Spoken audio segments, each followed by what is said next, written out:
ba Martyrs Church Katwe mulinnya kitaffe n'omwana n'omwoyo omutukuvu. Martyrs Church Katwe was filled with joy and celebrations as Reverend Flobia Ssebunya was officially inducted as the new parish priest.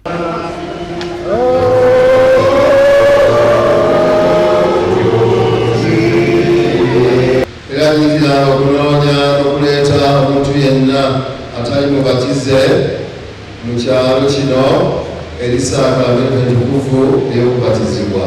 Era nyingira okubuuzanga abaana olwatu n'okuyigiriza abo abaamala okubatizibwa balyoke baweewo okusibwako emikono omulabirizi. Nakulanga bw'etyo Mukama nga mubeezi wange. Ne tukikuutiranga n'okunenyanga mu lwatu ne mu kyama bonna abalamu n'abalwadde. Nakulanga bw'etyo Mukama nga mubeezi wange.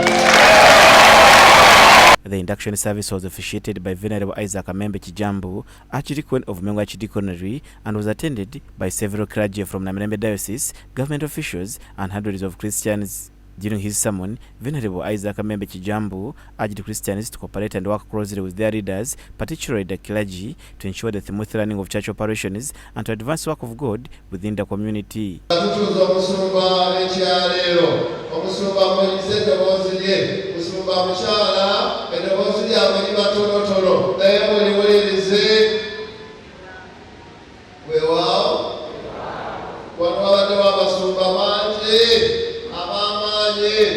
ab'ekitalo naye Flobia Ssebunya Katonda mwatuwadde tukulembera.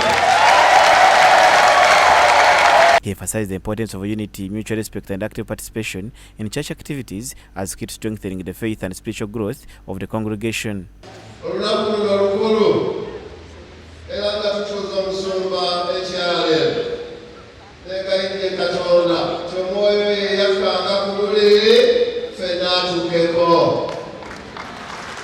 Omwoyo yake ku musumba gwe tugenda okutuuza olwaleero ake ku bakristaayo ab'omusumba buno obwa Martyrs abakozesa ebituufu, aboogeza ebituufu, ababeera okwenenya, ababeera okugenda mu maaso nga baatula Yesu ng'omulokozi.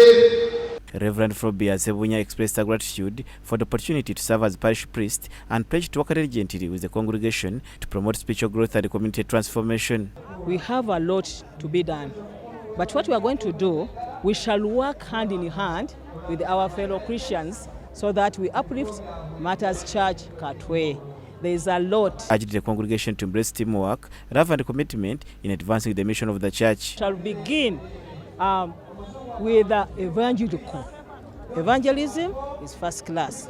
We shall promote, we shall preach, we shall pray, we shall praise, and from there we shall continue to do God's work.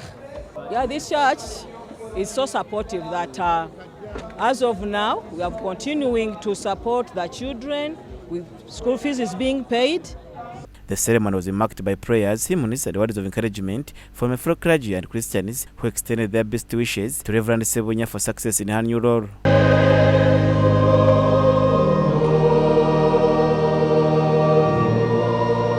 We are very glad that she has been with us in the initial stages. After her university, she came in here and did the practicals. Now she's a parish priest. We are very eager to work with her because we have been with her for quite some time. She's a person whose message resonates with all the Christians, regardless of age, regardless of sex. She has been well received throughout this period, and I have no doubt that she's been doing already a good job before her installation. I know people are going to listen to him, and everything will be done. Just here, represent my church, also Church in Barua. This induction marks a new chapter for Martyrs Church Katwe as the congregation looks forward to working hand in hand with their new parish priest to advance the church's mission and make a positive impact in the community. Julius Mhomza, Church of Uganda Family TV, News at 8.